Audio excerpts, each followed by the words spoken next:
Monsieur le Président, Monsieur le Garde des Sceaux, nous vous avons écouté attentivement lors de vos annonces jeudi dernier, nous vous avons écouté attentivement ce soir, et je vais reprendre l'expression de l'Observatoire international des prisons qui dit que vous ne proposez rien de nouveau pour réduire la surpopulation carcérale, malgré la grave crise pénitentiaire qui frappe notre pays. Parmi vos annonces inquiétantes, 1. La généralisation du port des caméras piétons pour les surveillants de prison. Oui, parce que ces caméras de piétons, est-ce que c'est votre solution, monsieur le ministre, pour pallier aux difficultés de recrutement de personnel? Le mois dernier, je vous ai interpellé par un courrier, j'ai visité le centre de détention d'Aïs, dans le Lot-et-Garonne. Je n'ai entendu aucun gardien de prison, aucun surveillant, parler de caméras de piétons.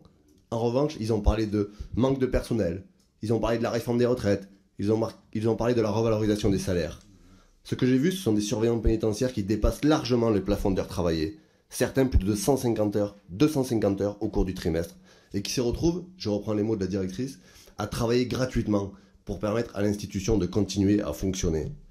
Vous fermez les yeux sur cette réalité, puisqu'alors que vous n'arrivez pas à recruter des effectifs nécessaires, que les départs d'agents sont massifs, vous envisagez la construction de 15 000 nouvelles places de prison. On ne vous aura pas entendu non plus au sujet du recrutement des conseillers pénitentiaires d'insertion et de probation qui connaissent les mêmes difficultés et qui sont en souffrance.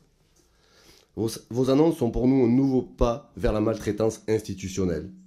L'état de nos prisons, ça a été rappelé par mon collègue Bernal ici, est le résultat d'un problème de fond, celui de l'orientation de notre politique pénale, qui aujourd'hui pénalise de plus en plus de comportements, renforce les procédures de jugement rapide, comme la comparution immédiate, qui aboutit dans 70 cas à de l'enfermement et allonge la durée des peines.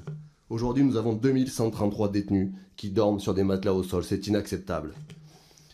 Ce qu'il faut, ce n'est pas plus de places de prison, ni plus de surveillance, mais mettre fin, et je termine, monsieur le Président, à cette politique de surenchère pénale. Vous parlez souvent, monsieur le ministre, de surveillants acteurs.